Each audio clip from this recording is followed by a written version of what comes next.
श्री राम, हर हर महादेव। आइए जानते हैं जिउतिया व्रत के महत्व तथा उसकी कथा के बारे में।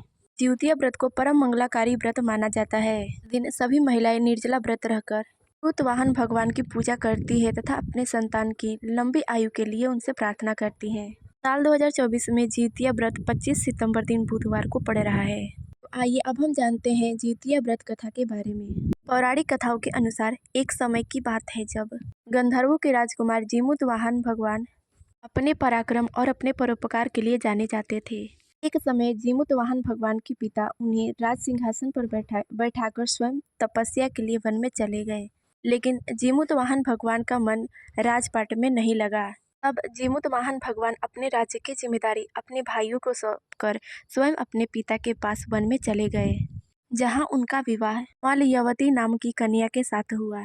एक दिन जीमूतवाहन भगवान ऐसे ही भ्रमण कर रहे थे, तभी उनकी मुलाकात एक वृद्ध महिला से हुई। नागवंश से थी। वह बहुत ज्यादा दुखी और डरी हुई थी। उस स्त्री की ऐसी हालत देखकर जीमूतवाहन भगवान ने उनका हालचाल पूछा। तब उस वृद्ध स्त्री ने कहा, नागों ने पक्षीराज गरुड़ को यह वचन दिया है कि वह प्रत्येक दिन एक नाग को उनके भोजन के लिए सौंपेंगे। तब उस स्त्री ने बताया कि मेरा एक पुत्र है, इसका नाम शंखचूड़ है। आज उसे पक्षीराज गरुड़ के पास आहार स्वरूप जाना है।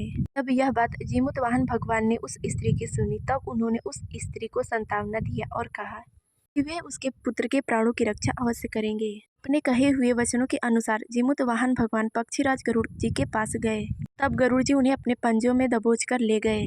तब उन्होंने जीमूतवाहन भगवान के कराहने की आवाज सुनी और पक्षीराज गरुड़ जी एक पहाड़ पर रुक गए। तब वहां जीमूतवाहन भगवान ने पक्षीराज गरुड़ जी को सारी कथा कह सुनाई। पक्षीराज गरुड़ जी जीमूतवाहन भगवान के साहस और परोपकार को देखकर दंग रह गए और उनकी इस निष्ठा से प्रसन्न होकर उन्होंने जीमूतवाहन भगवान को प्राणदान दे दिए। साथ ही पक्षीराज गरुड़ जी ने जीमूतवाहन भगवान को यह आश्वासन दिया कि अब से वे किसी भी नाग का भोजन नहीं करेंगे, किसी भी नाग को अपना आहार नहीं बनाएंगे।